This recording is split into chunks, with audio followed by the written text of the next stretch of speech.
हनुमान जी का हो, देवी जी का हो, हम लोग सदैव कुछ ना कुछ मांगने की इच्छा या मनोकामना पूरी करने की प्रार्थना करते रहते हैं। ऐसे में महाराज जी सबसे मांगे या कैसे करें, या भगवान से मांगना? तो क्या मांगने मात्र से पूरी हो जाएगी क्या? भगवान का बाजार है संसार, इसमें सब चीज है। आपको अगर खरीदना, जैसे हम बाजार जाए कोई दुकान में चीज खरीदें दुकान वाले से, तो पैसा होना चाहिए कि नहीं होना चाहिए कि हमको जरा ये सामान देना, और पैसा नहीं तो सामान छीन ली जाएगी, नहीं छीन ले जाएगी। अच्छा, घर वाला पहुंचा और बोला सुनो यार 1 किलो चीनी दो जरा, तो 1 किलो चीनी तो देगा, लेकिन वो पैसा नहीं लेगा क्योंकि घर वाला है, हिसाब भी नहीं। थोड़ी देर बाद फिर आवे कि आधा किलो घी देना, तो या तो तुम घर वाले बनो भगवान के, और या फिर दाम। तो घर वाले तो बन नहीं रहे कि प्रभु मैं आपका हूँ, दीन बंधु पतित पावन सर्वस्व आपका है, नाथ सकल संपदा तुम्हारी, मैं सेवक समेत सुत नारी। अब प्रभु परिवार पोषण के लिए धन चाहिए, तो फिर वो पूरी करेंगे क्योंकि अपनापन है। और आप भजन कर रहे हो, भगवान से भक्ति कर रहे हो, तो आपका चित्त जुड़ा हुआ है। और या फिर आपके पास अनुष्ठान तपस्या पुण्य होना चाहिए, 2 में 1 तो होना चाहिए। अगर 2 में 1 नहीं है तो मांगते घूमो, आपका श्रद्धा विश्वास कमजोर हो जाएगा। या देवी जी से भी मांगा पूरी नहीं किया, हनुमान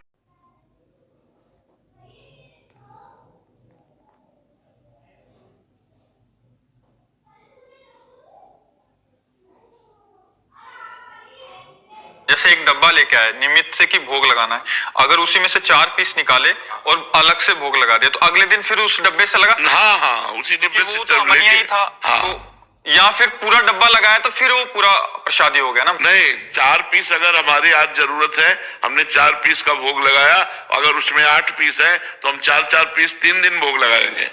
महाराज जी, इनका एक और प्रश्न था कि अगर कोई इंसान वृंदावन की रज मांगे या पर वो मांस मदिरा का सेवन करता हो तो देनी चाहिए?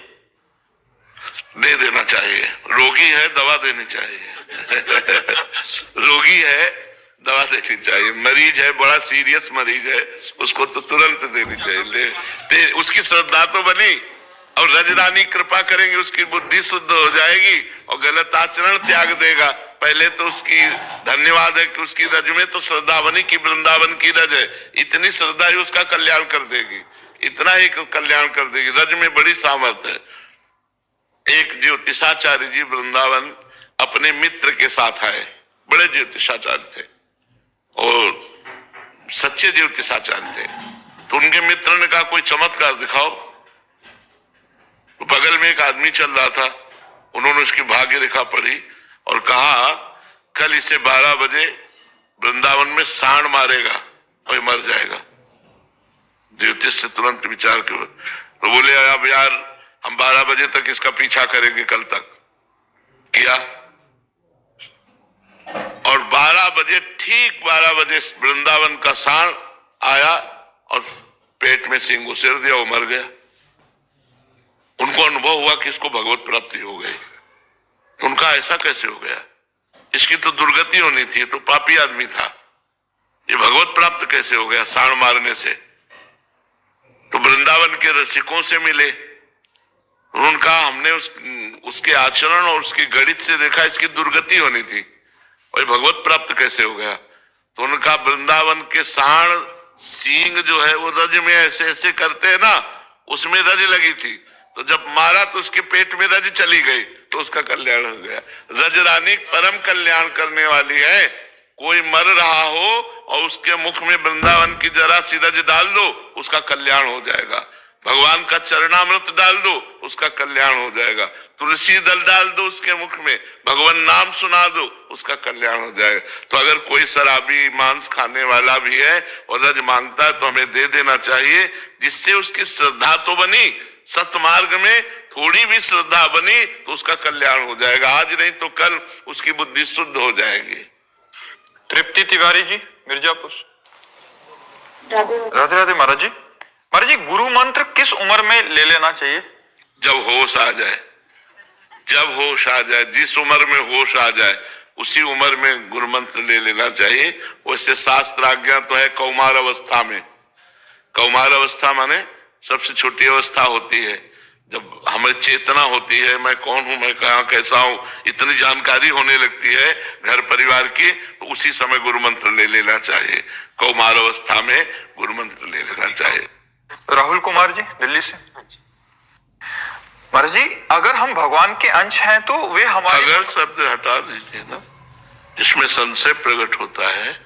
हम भगवान के अंश हैं, किसका प्रश्न है? हम भगवान के अंश हैं, अगर लगा देते हैं तो मतलब बात तो खत्म हो जाता है ना।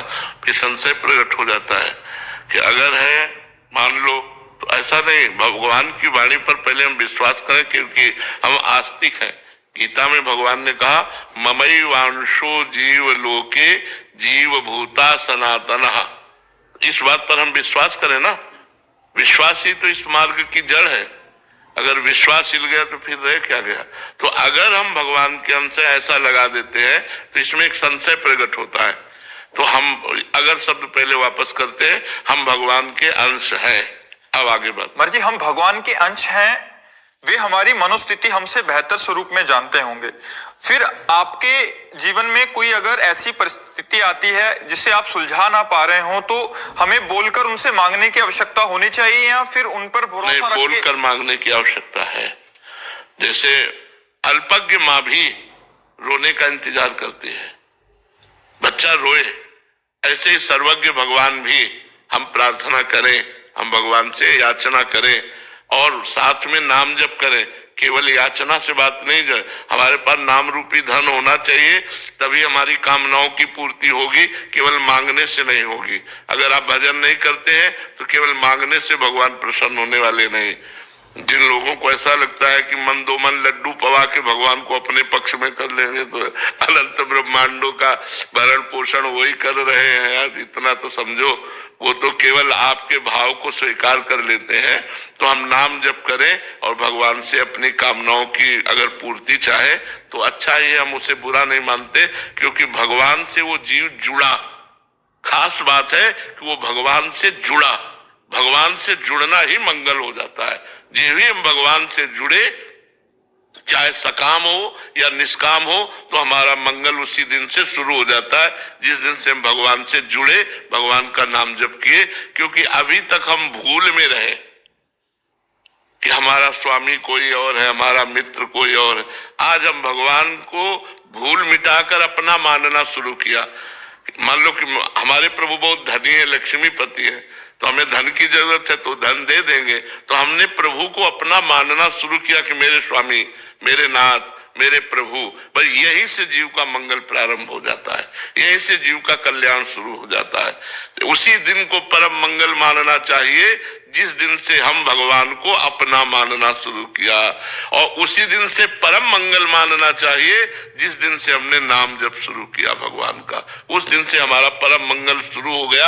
अब चूंकि अनंत जन्मों के हमारे पाप है, इसलिए हमको अनुभव में नहीं आता है, लेकिन उसी दिन से हमारा परम मंगल शुरू हुआ जिस दिन हमने राधा बोला, जिस दिन हमने कृष्ण बोला, जिस दिन हमने राम बोला।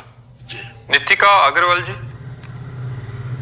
राधे राधे। महाराज जी, पर जी आपने एकांतिक वार्तालाप में एक बार कहा था कि भगवान कभी भी अपने भक्त का भरोसा नहीं तोड़ते, ये उनकी करुणा और प्रेम की सबसे बड़ी महिमा है। महाराज जी, कृपा करके हमें ये मार्गदर्शन प्रदान करें कि हम अपने जीवन में कौन से भाव, आचरण और साधन अपनाएं जिससे हमारा विश्वास भगवान के प्रति इतना दृढ़ हो जाए कि कभी भी पूरे वैसे तो सब साथ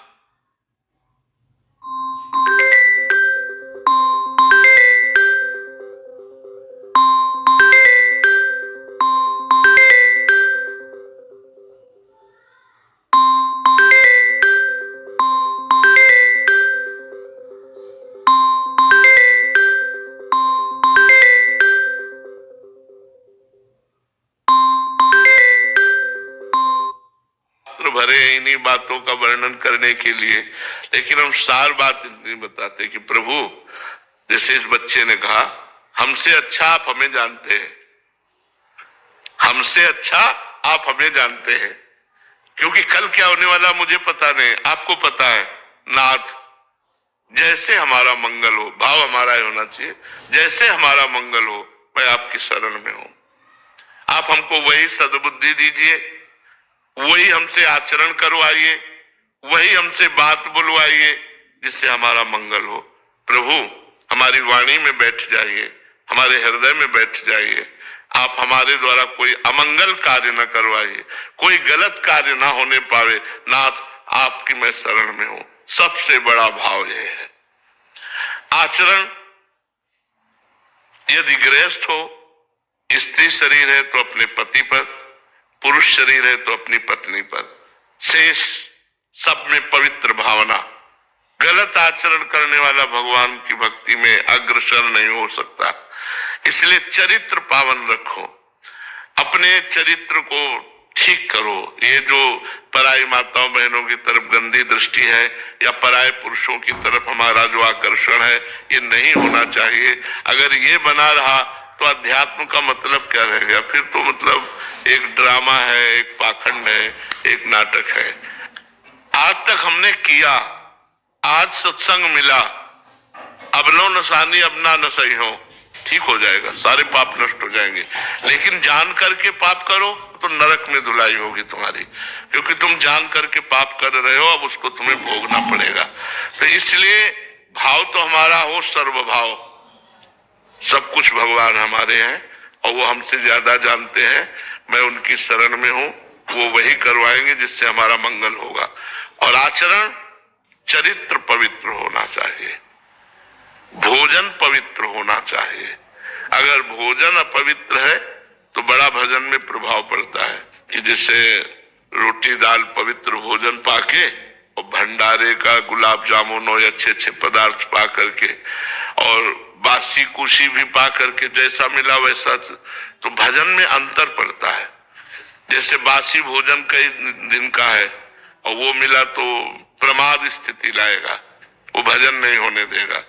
जैसे प्याज है, लहसुन है, ये जो त्याज्य वस्तुएं हैं, अगर इनको खाते हो आप तो आपके भजन में वृद्धि नहीं हो पाएगी, भजन पवित्र नहीं हो पाएगा। सात्विक भोजन चाहिए, सतोगुणी भोजन चाहिए, और जितना पवित्र भोजन होगा उतने हमारे पवित्र विचार बनेंगे।